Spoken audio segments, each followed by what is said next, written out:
Well, hello, everybody. This is a really great turnout. Thanks for being here. Thanks to you at the remote sites also for joining us today. I'm Erica Austin, Vice Provost for Academic Affairs, and I want to mainly say thank you to all of you, to the Teaching Academy, to Global Campus, to Dr. Villanueva, who's going to be presenting today. We've had a great series of workshops happening about once a month through the fall. These have been by faculty, for faculty, and emerging faculty. And we are really appreciative of the range of topics that have been suggested and that have been offered, and the lunch that has been provided generously by Global Campus. For those of you who are here in the room, we can't provide it virtually. We will be continuing to provide lunch thanks to the Teaching Academy sponsoring that through the spring semester at the different workshops. So tell all your friends, and this is a great way to spend lunch and learn about something really useful that you can take back and use right away. In fact, I heard that at our last month's teaching presentation, we had some people in the room who took what they learned and used it in class that very afternoon. So we'll look forward to hearing what you're able to do with what you learned today. I need to remind you that if you have questions, and of course we encourage questions and discussion in conjunction with the presentation, make sure that you get one of these microphones so that the people at our remote sites will be able to hear your question, and we also want to make sure they can participate fully, just as you can here in the room. So it's my honor and pleasure to introduce Victor Villanueva. He is a Regents professor of English. He's the director of our writing center. He told me I'm allowed to tell you that he's been at WSU for a while now, 19 years. And so he really knows not just about writing and about teaching, he also knows about the culture of Washington State University and our students and how to reach them effectively. And that is what he is going to talk about today, that writing is doing, and how do you help them to do that in your classes. So, Dr. Villanueva. Thank you, Madam. Okay, hi. And let's see. One of you, Leslie, has heard this entire routine before. I'm not. My time is limited. I've got 50 minutes more or less, and those of you who know me knows that's not enough for me. So I was going to start out with an exercise, but I don't think I want to do that. What I'm going to do is tell you what the exercise was or would have been to get to you prepared for where I'm going to go with all of this. This is, I should tell you something about what I do. Actually, I don't run the right, where's Erica? Hi. Okay, this is not against her. I don't really run the writing center. And in fact, Lisa Johnson-Schull is the one who does that. And what I direct is the writing program. And why am I making that distinction? Because one, writing program handles assessment as well as the writing center, and WAC and WID. And I don't know if you guys know the distinction between WAC and WID, apart from that they sound funny. WAC is writing across the curriculum. When you think about writing across the curriculum courses, something like English 101 is supposed to be doing that job. It is, what are the general principles of writing for the academy that obtain across the academy, right? That's writing across the curriculum. Part of what tends to happen in an English 101 course is learning something about the ways of the academic discourse community. And I'm going to come back to that word discourse at some point probably. Writing in the disciplines is something else very differently. Is something very different. Because then we're talking about the particular kinds of language use and argumentation that obtains for a particular discipline or set of disciplines. It's what takes us out of our expertise, those of us in English studies. See what I'm saying? we can know about rhetoric and we can know about language, but we can't know about the particular ways in which scientists, say, would marshal their arguments. We need you for that. The ways in which you marshal arguments for your own disciplines. We should work together on those kinds of things. And the main reason I'm bringing that up is because part of the principle, part of the problem that has obtained for the quarter century that writing across the curriculum, the M course, has been at play at this university. It's actually started, well, it kind of starts in 1989. 1996, we hire the first writing program director, which is Bill Condon. And I was hired in 95 to be director of composition in the English department. So he did the whack, no, I did the whack, he did the WID.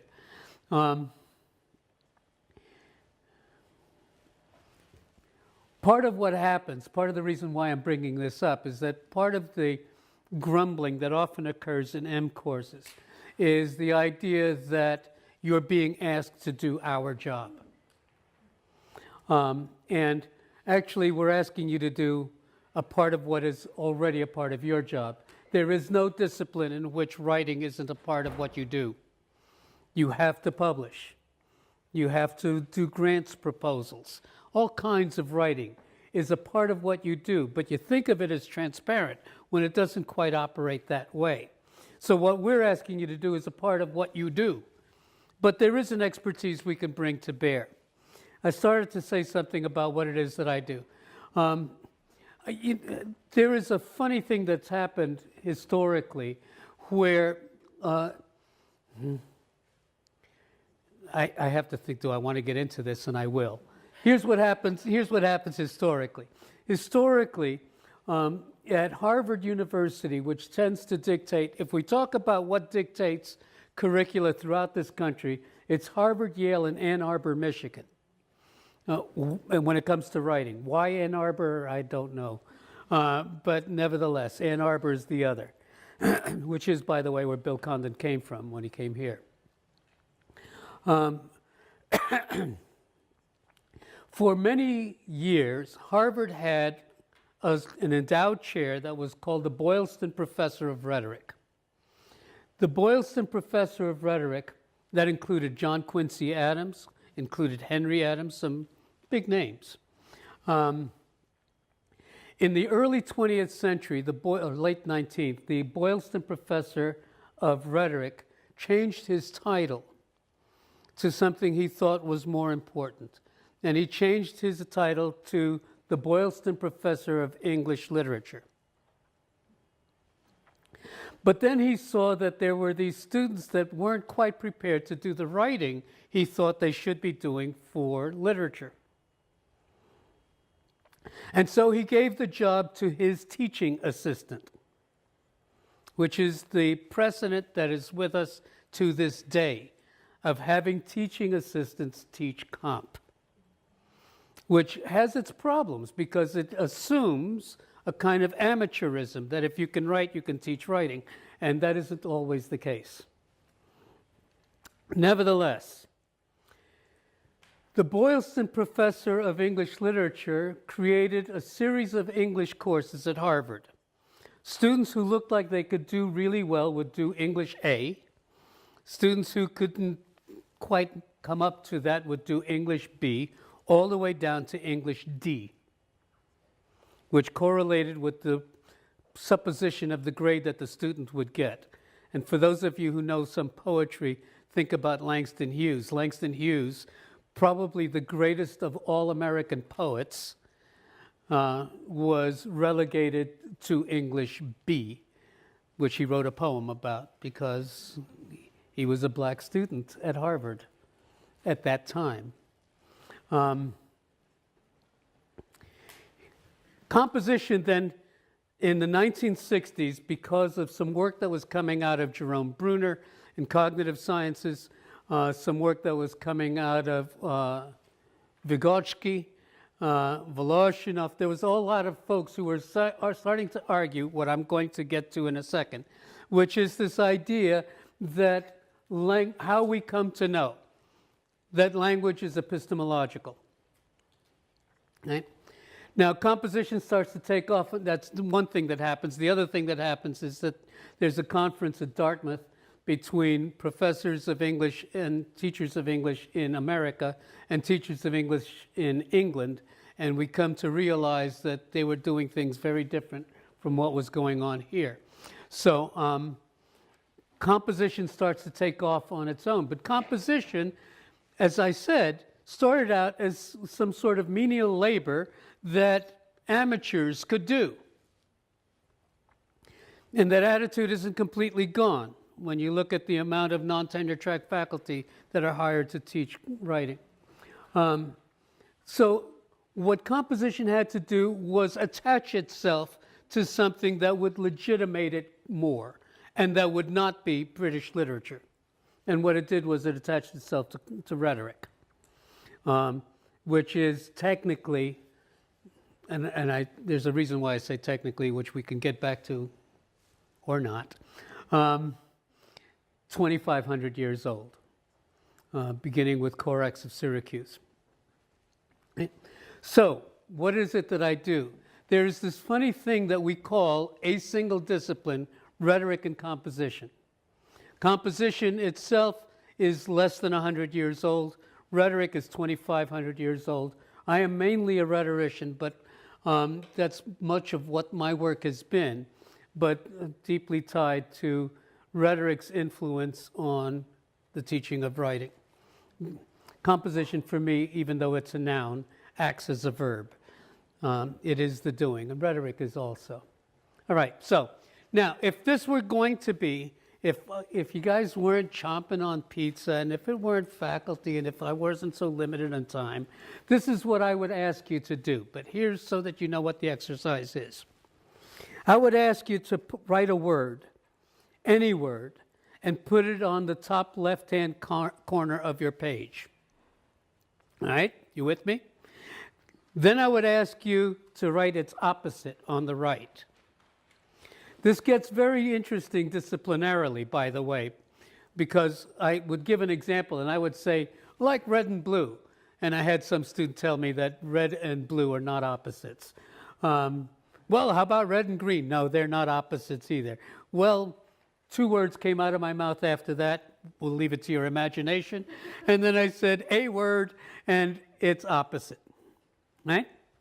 Going back to that first word, I would ask the students to generate a list of 15 more words. Free association. And then I would ask them to do the same thing on the right, 10 words. You remember this, Leslie? 15 years ago. All right. Then there would be 27 words in front of you, and I would ask you then to use 25 of those words to compose a poem. Not adding any words. This is a very interesting thing to do in front of students, or to have students do. And I've done this from 8th graders to faculty over the last 20 years or so. Now, in a group of, say, 25, my average size classroom, 20 will be actively engaged in trying to create that poem. 4 or 5 won't, and I want to come back in a second to why that would be the case. Right? At some point I will say, now, that takes about 15, 20 minutes, which is why I'm not doing it. 15 to 20 minutes to let the students try to figure out how to compose the poem using those 25 words and nothing but those 25 words. No helping words. Changing form if they have to, like you could change dance to dancing, but only those 25 words. After about 15 to 20 minutes, I tell the students to cut 5 words out of their poem and adjust accordingly. That half dozen or so students that were struggling feel very relieved, and they are able then to do it. 5, 10 minutes. Then I come back and I ask them to cut 3 more words. What tends to happen at that point is I get all kinds of guff from that audience. And why is that? I'll come to that in a second.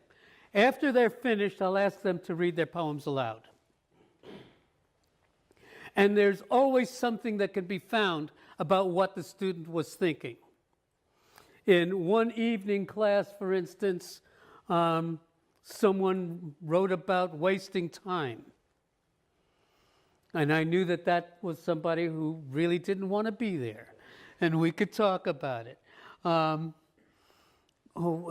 Beginning classes, I do this in an August class, and they will write about the sunshine.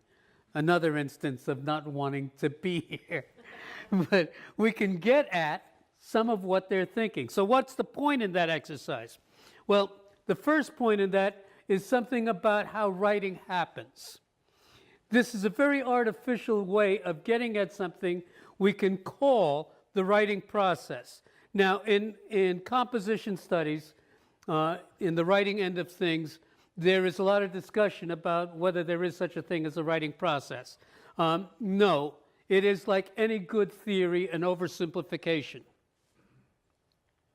I mean, the best theories are really how to embrace really complex ideas in something simple, even if it's not simply rendered, right? So the writing process, no, of course, there are as many writing processes as there are individuals. And we have to separate out notions of writing process from writing rituals. They're two very different kinds of things. I mean, I've got my writing ritual to this day. It's when the house is always cleanest. When the dishes get cleaned, I still can't get a damn word down. Then after that, well, maybe it's time to vacuum. I still can't get a word down. I write a sentence or two. Well, maybe I just need to stop and think about this for a second, and I'll lay down, wake up an hour and a half later. And, but that's ritual. That's something different from the actual writing process. Normally with undergraduate students, I'll ask them to come up with a metaphor for their writing process. And there's a reason for that I'm going to get to.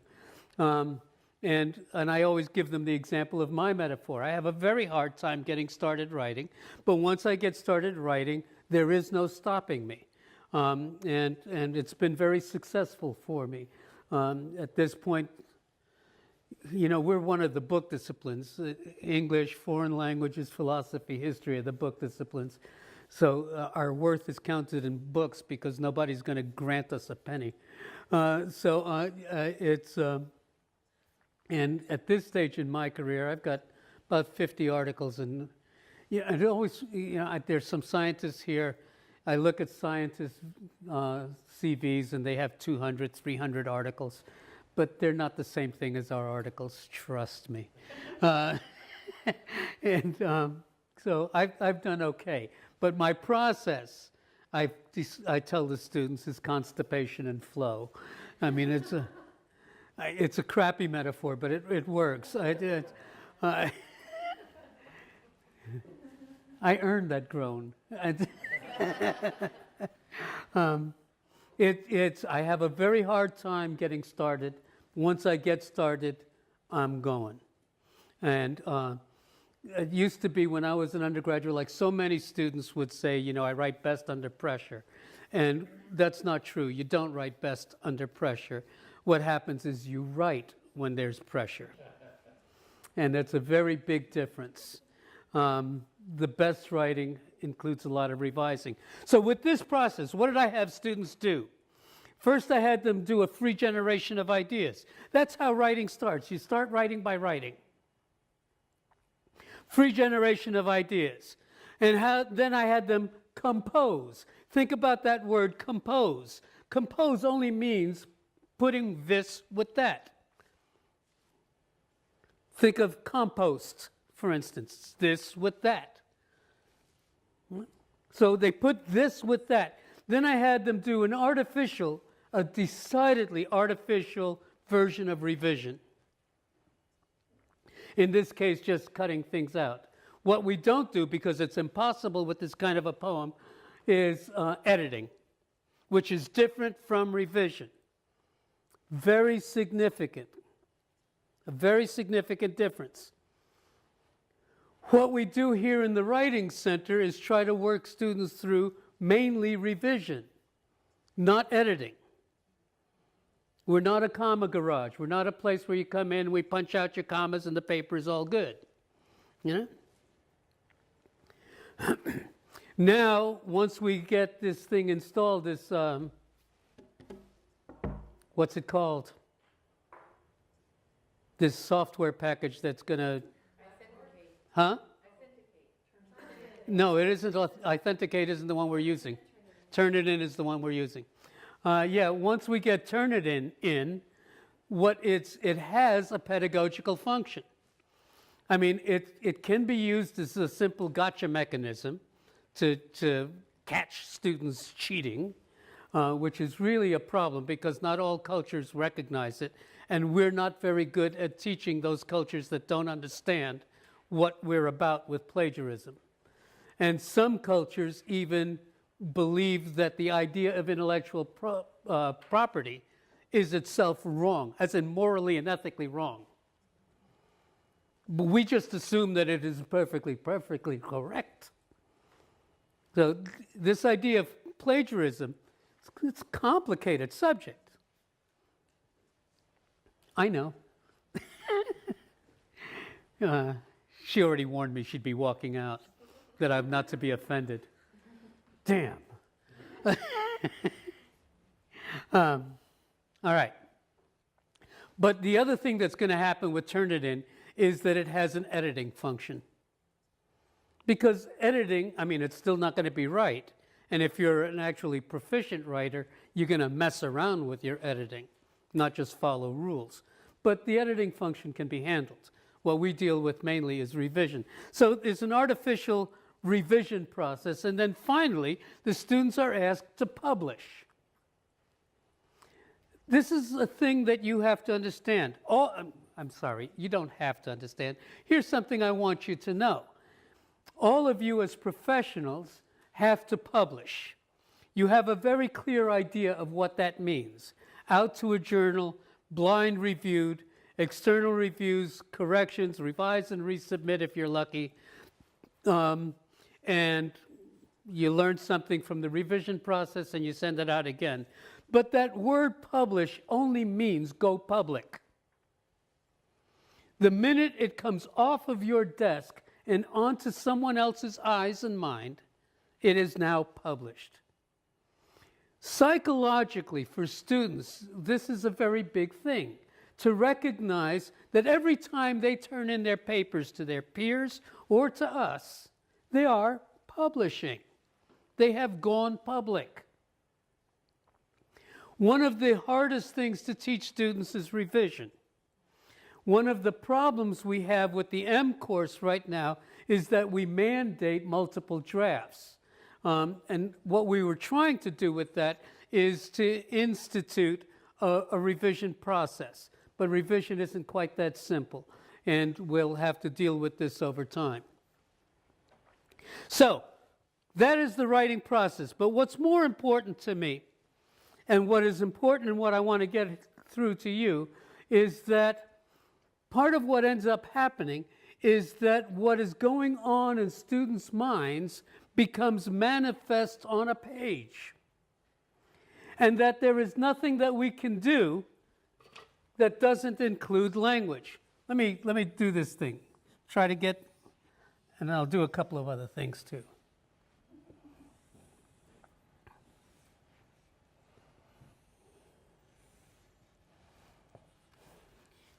So what do you see? Underwear. A martini glass. What else?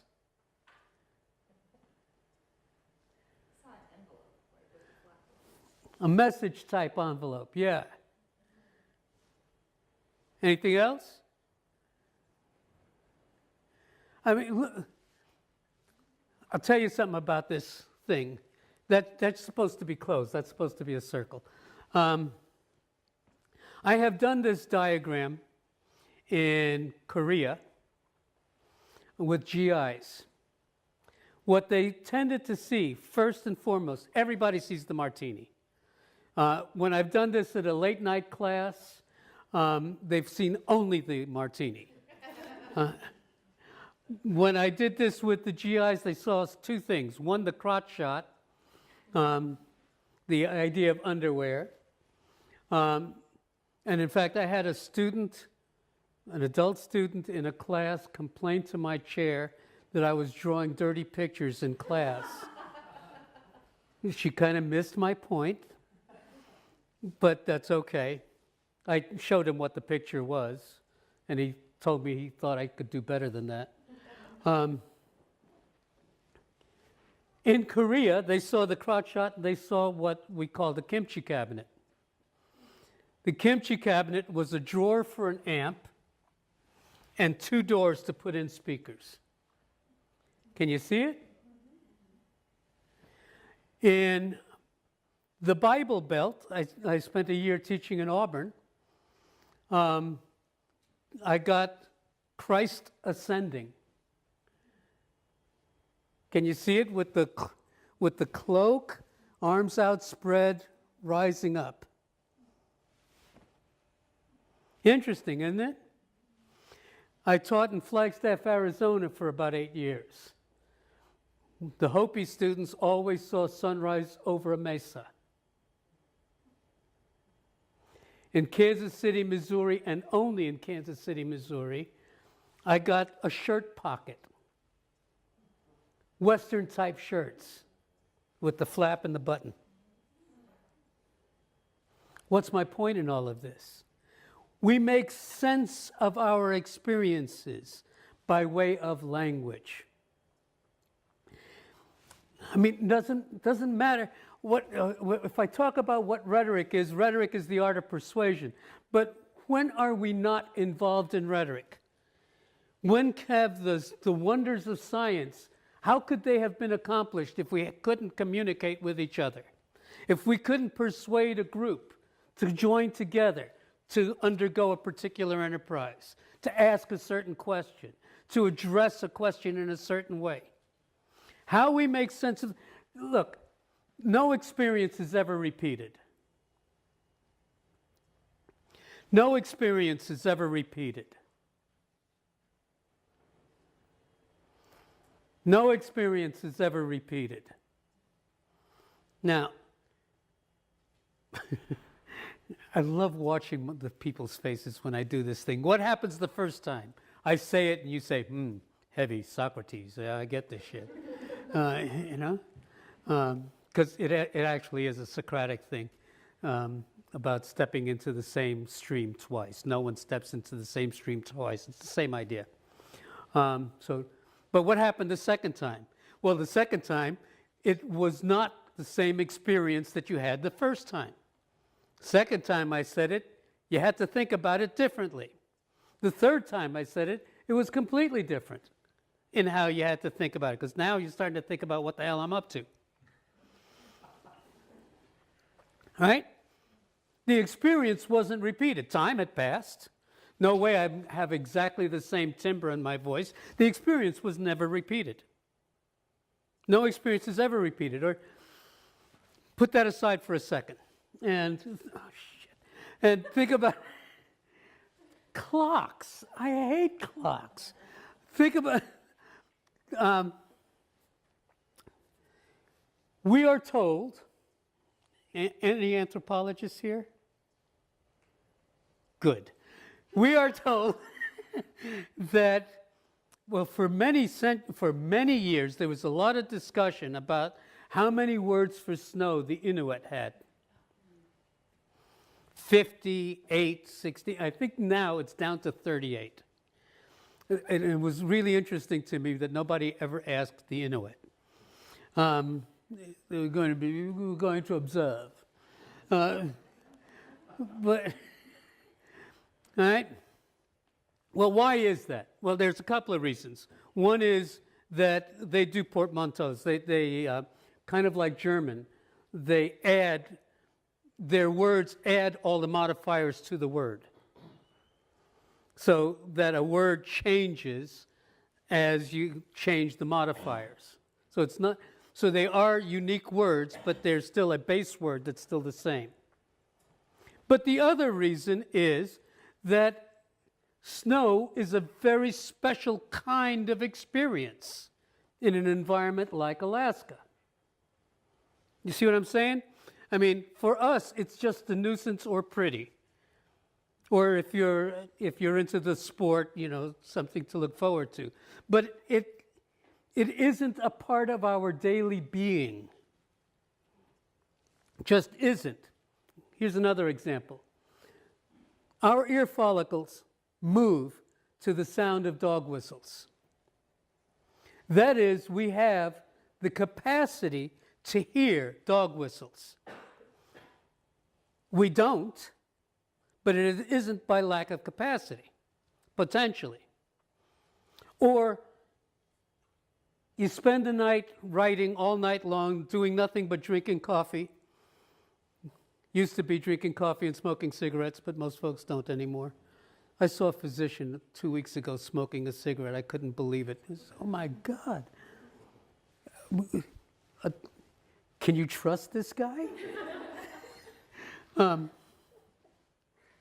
Anyhow, here,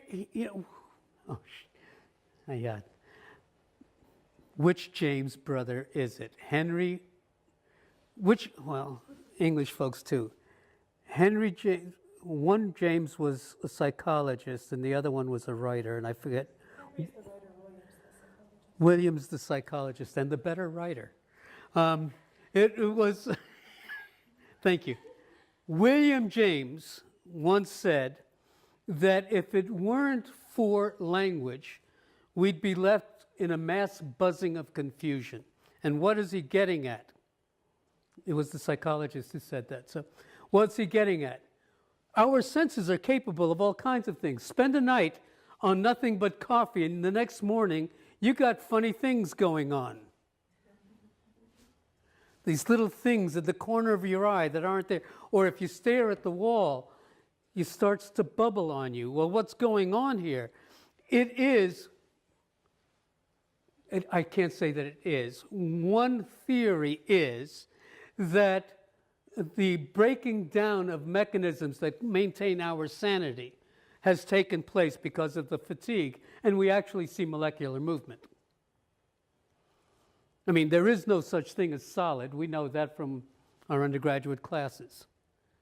So we actually see, so our filters are gone. Or think about what happens in a thunderstorm when the power goes out and how profound the silence is because of all of those sounds that are going on, fluorescent lights especially, that we learn to bleep out.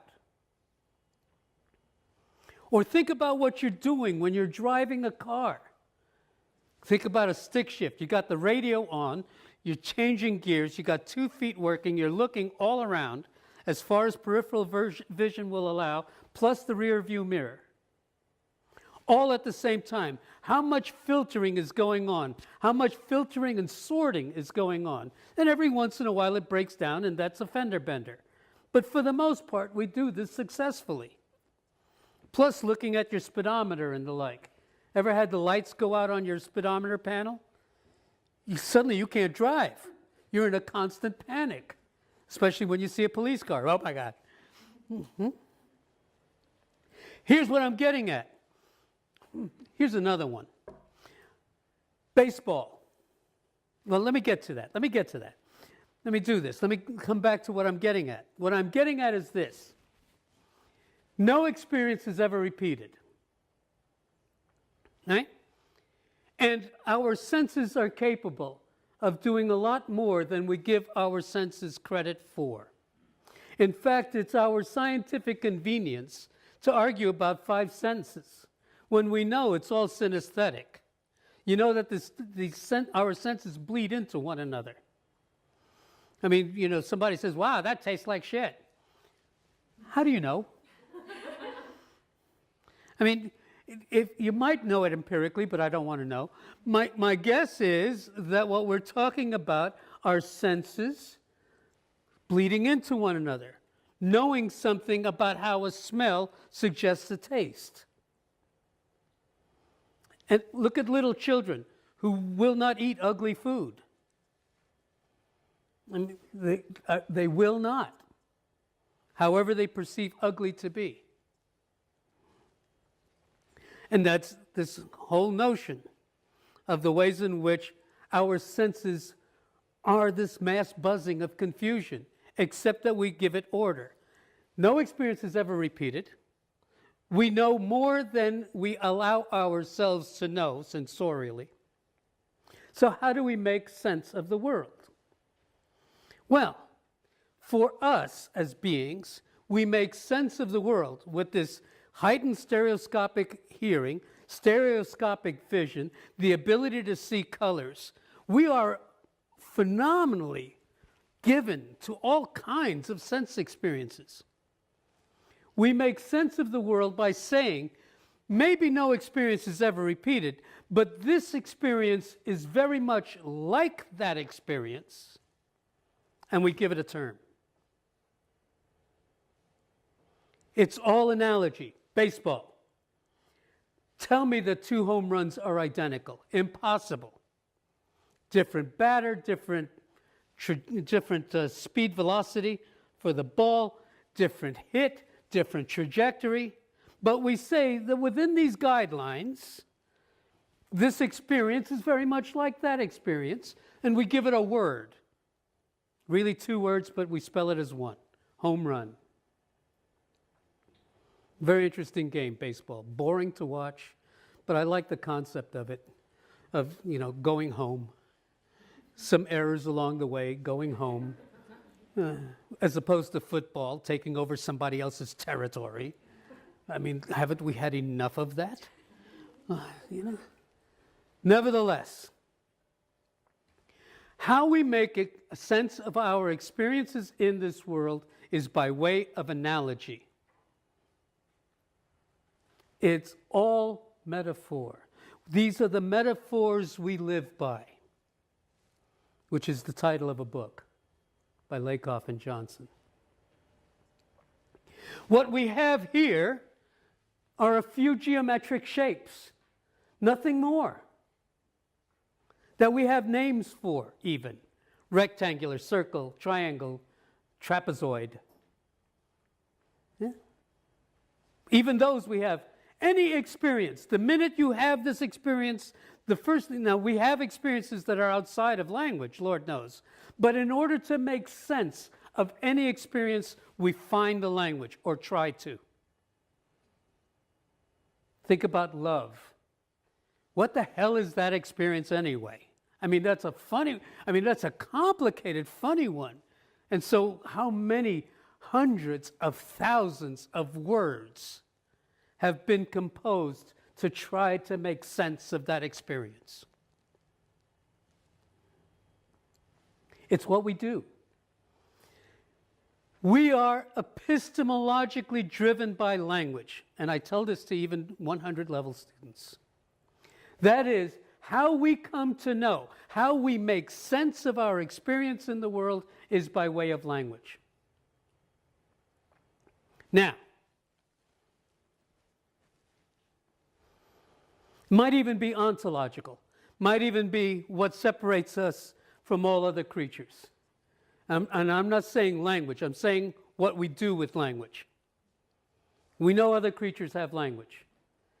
I don't know how many damn students have written papers to me about that. I had an ornithology student tell me that black-billed chickadees not only have language, they have dialects that are regional. Which makes me think about, a black-billed chickadee's got a southern accent? Chip, chip, yow? Nevertheless, it's not language. We know, and not even the creatures that we normally talk about, apes and dolphins and the like. All creatures, if you've ever had cats in your house and watched cats with kittens, they talk to the kittens. There's a different meow, a different way of talking to the kittens. So it's not talk, it's what we do with it. We are driven by symbols.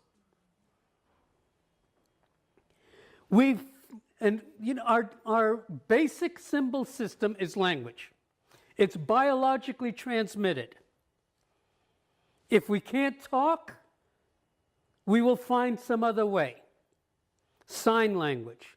I was on a bus in Seattle as a young man and saw a couple who were obviously blind, deaf, and dumb, and who nevertheless communicated. They did a hand-touching thing. Driven by language, had to do language.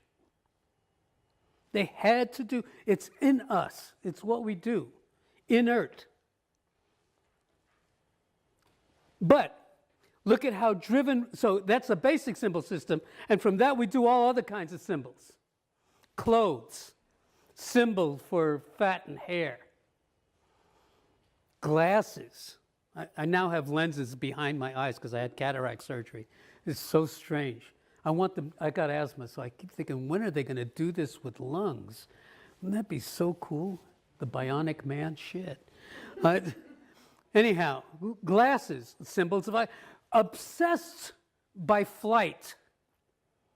We know historically, thousands of years of being obsessed by flight, imagining angels with wings so that we could be like the birds, somehow superior to us. Eventually, airplanes and the like. We found a symbolic form to represent this thing that we were obsessed by. It's what we do, and we do it all rhetorically. There is a definition of rhetoric that comes out of Kenneth Burke that says that we are a that defines rhetoric as a symbolic means of inducing cooperation in beings that by nature respond to symbols. That by nature respond to symbols, which makes me think it's an ontology. It is what separates us from the other creatures. Not that Aristotle said rational creatures. Lord knows. Boy, that's a bad definition. If we were rational creatures, imagine how much more we could be doing. But what he meant is that we work by way of reason, but our reason is only manifest by way of language. Here's what I'm getting at with all of this, as I run out of time. Here's what I'm getting at with all of this. All of our students and all of what you do is inherently motivated by way of language. All of our students are potentially writers. Writing is simply another, not simply, complexly, but nevertheless, another symbolic form of language. We're all rooted in language. We're all given to language. We are all naturally predisposed to language. By the age of 4, we know the basics of our language. By the age of 4, before the corpus callosum is totally formed, before babies are born, you remember the soft spot in the head and the skull. That soft spot is because the brain is still being created. It's just it can't happen in the womb because then there'll be no coming out naturally. I mean, this is before cesarean. Before it's fully formed, what is our greatest function as beings? It is learning language. I was taught 2 languages before I was 7. The 2 languages are still there. For a long time, I thought I had forgotten my Spanish. Spanish was my first language. I was always in the schools in English. My job at home was to teach my parents English, which I ended up making a whole lifetime profession. Nevertheless, my mother now is suffering from dementia. She's no longer doing English. And I find my Spanish is all there. I'm still able to. I've gone back 60 years, and it's still there. This is what we do. It's in us biologically to do language. Now, what we have with writing, and it's a particularly ingenious form of discourse, alphabetic literacy, which is not to put down the others. It is to say that alphabetic literacy is pretty damn special, because what you got is a handful of symbols that can represent all of the sounds of the spoken language. in our jargon, it's a phoneme-grapheme correspondence. Our graphic system corresponds to our phonetic system. Phoneme-grapheme correspondence. Ingenious.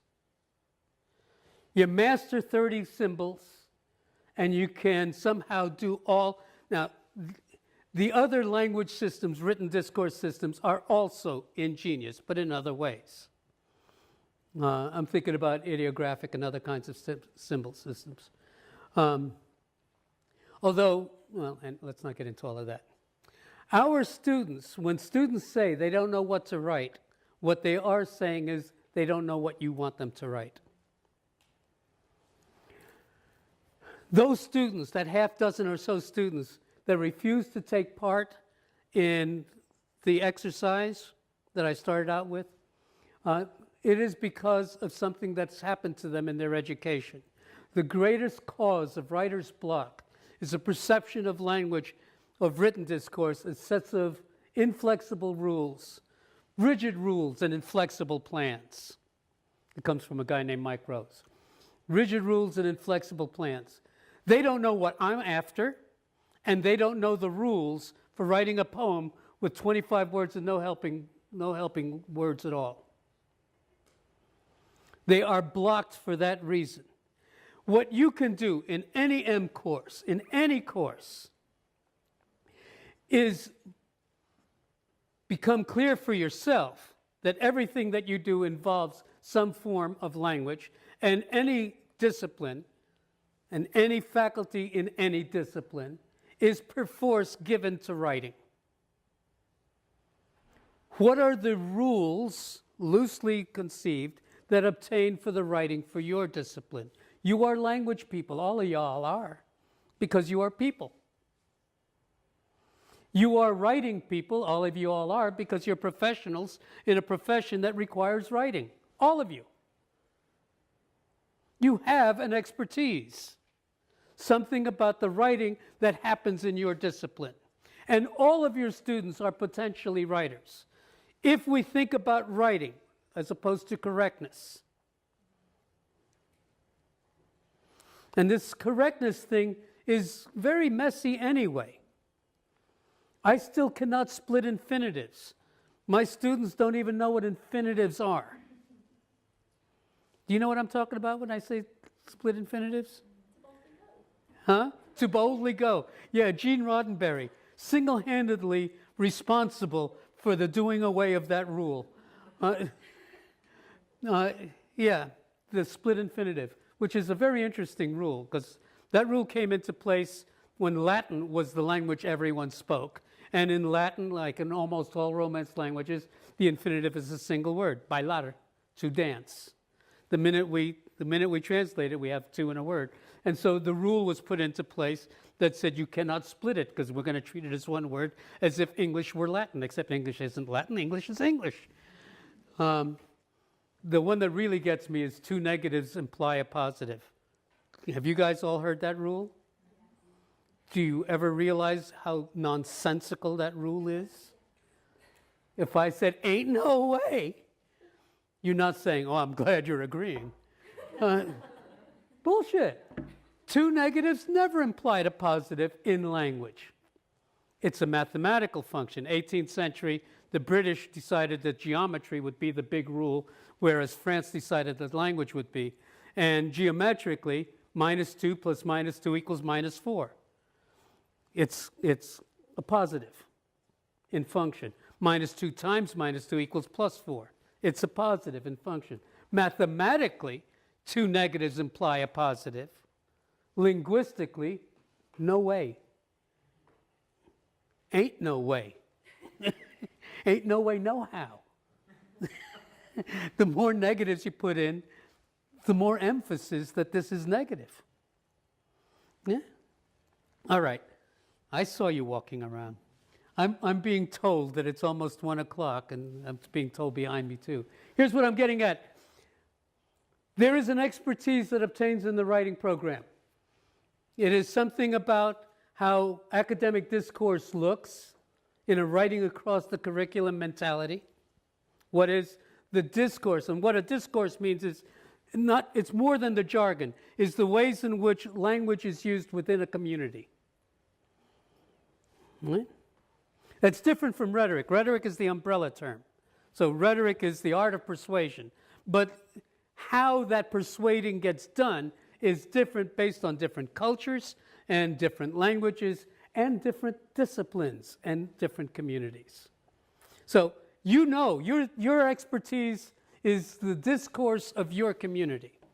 Our expertise is something a little larger, the kind of broad rules that obtain within the academy. Our other expertise is to think about language as language, whereas you're busy thinking about other things.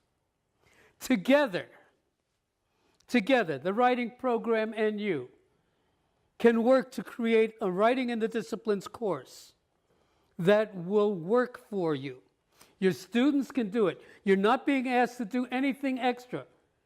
You are alive and working in part as a human, and that necessarily means that you have an expertise in language, if only you'll recognize it.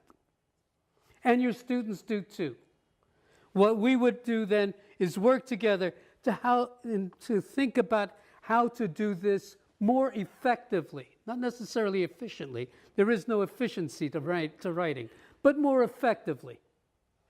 Otherwise, man, please keep doing what you're doing, because how we come to know, how we come to learn is by way of language. And why written language in particular? Because if you think about the differences between thinking and talking and writing, what there is a greater amount of discipline. In this case, I'm not talking academic disciplines. Discipline involved. Think about how many times you have known exactly what you were going to write until you sat down to do it. Because it's all nice and you're not ordering it up there. Yeah, I'm thinking about this shit and that shit and the other shit. And then you sit down to write it and it has to be ordered. And something happens. It becomes a mode of learning. The writing is so important to what you do in any discipline, because it is another pedagogical tool as well as a learning instrument. And on that, I better shut up. Thank you. Can we give Victor a hand?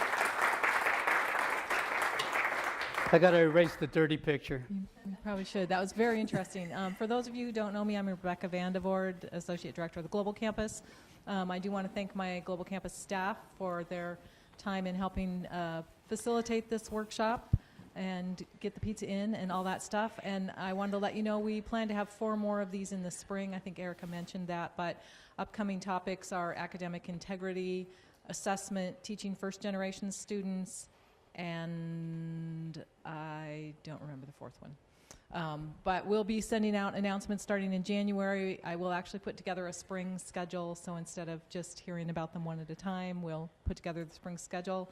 Thank you all very much for attending. If any of you are interested in perhaps leading a faculty-led workshop, or if you have topics or ideas that you would really like to see us present on, please send me an email, bvandevoort@wsu.edu, and we'll see what we can do. Thanks. And I thank you all for listening.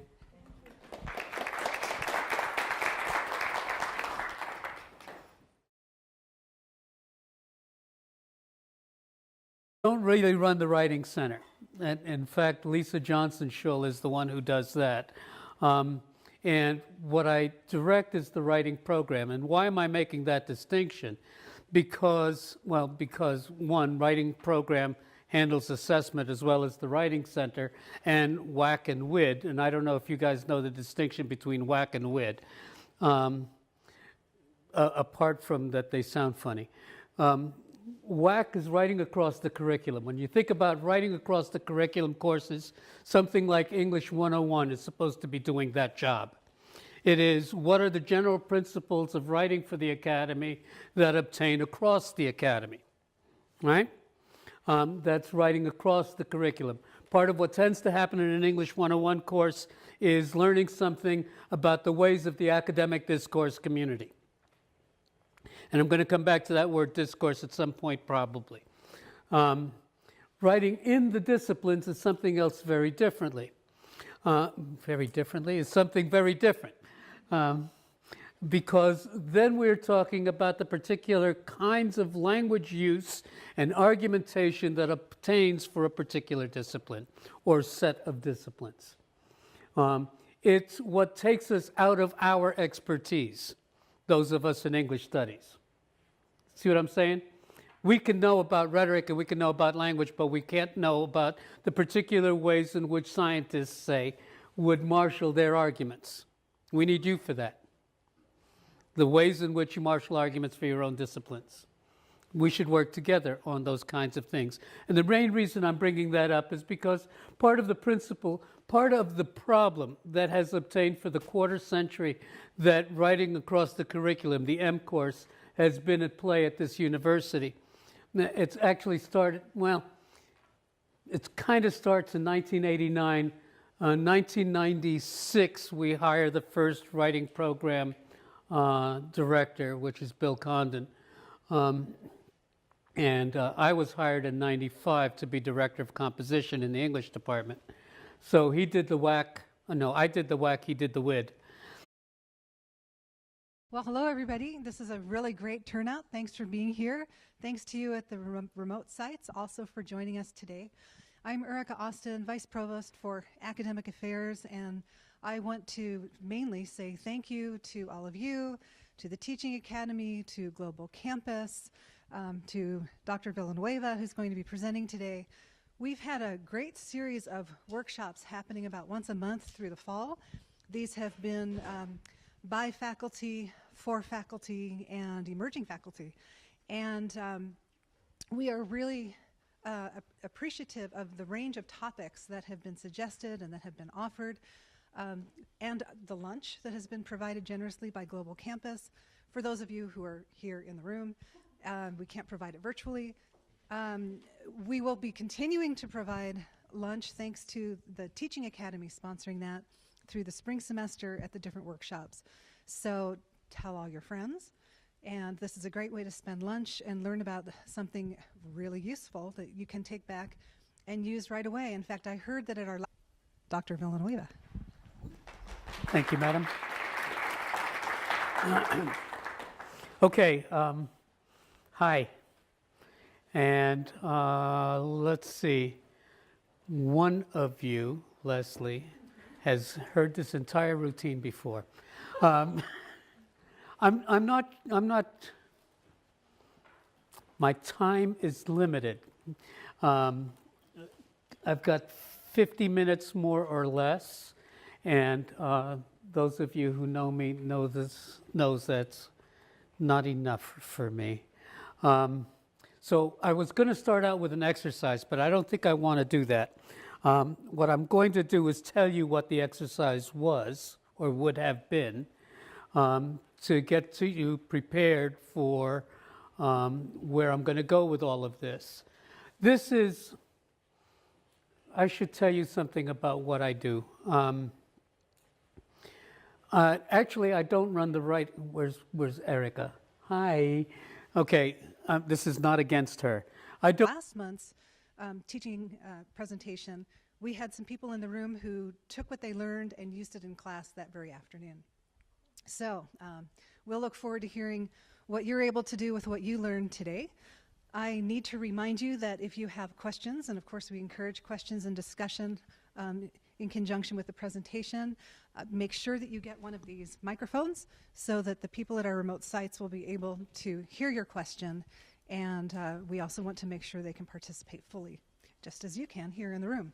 So it's my honor and pleasure to introduce Victor Villanueva.